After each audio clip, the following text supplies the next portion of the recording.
Alright, so you're getting a new Scd 700 series pump. The back of the pump, it's going to come with tubing. There's tubing that will come with side A and side B.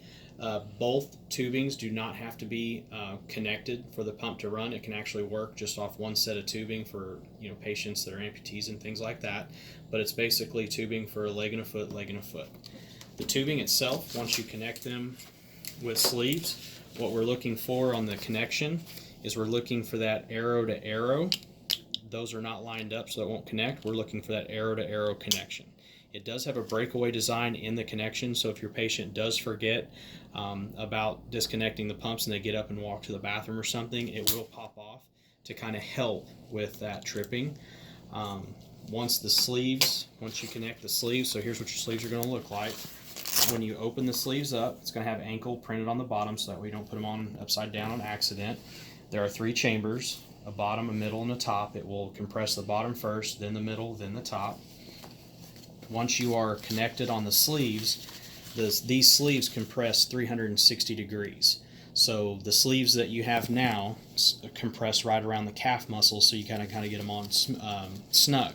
These you do not want to get on snug. If you only have one finger in there, it's going to be really snug.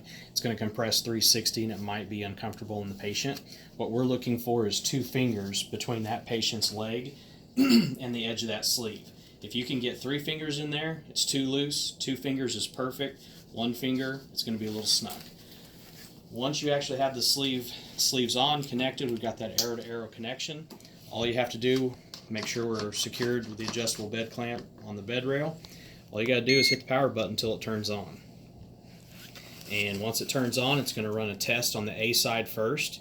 You're going to have 2 little displays on the screen that's going to show the 2 sleeves. It's going to see here that there's no tubing on A, so once it determines that, this is going to gray out in just a second, and then it's going to start running that same test on B.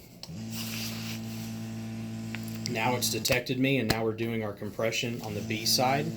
A really great feature about this pump is it has what's called vascular refill detection. So what vascular refill detection does is it's the amount of time it takes for the blood to leave the leg and then come back down into the leg. So what this pump will do is a standard on the pump cycle time is about 60 seconds.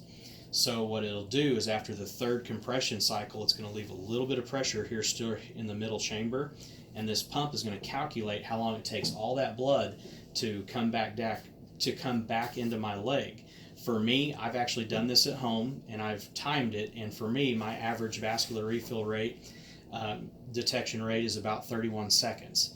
So once this pump, with it plugged in, it'll run 3 cycles. On the 3rd cycle, it's going to calculate my rate, and then once it determines that I'm 31, 32, 33 seconds, what it will do is it will reset the cycle in this pump to go from a cycle every 60 seconds to my new VRD rate. So in my case, I'm 31 seconds, so this pump will automatically calculate that it takes 31 seconds for all the blood to come back into my leg, and it will change the cycle time internally in the pump to 31 seconds instead of 60. That way the blood is not coming back into my leg, sitting there for 29 seconds before it gets pushed again.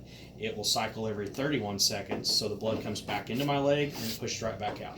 Comes right back into my leg and then pushes it right back out. Cool. And that's it.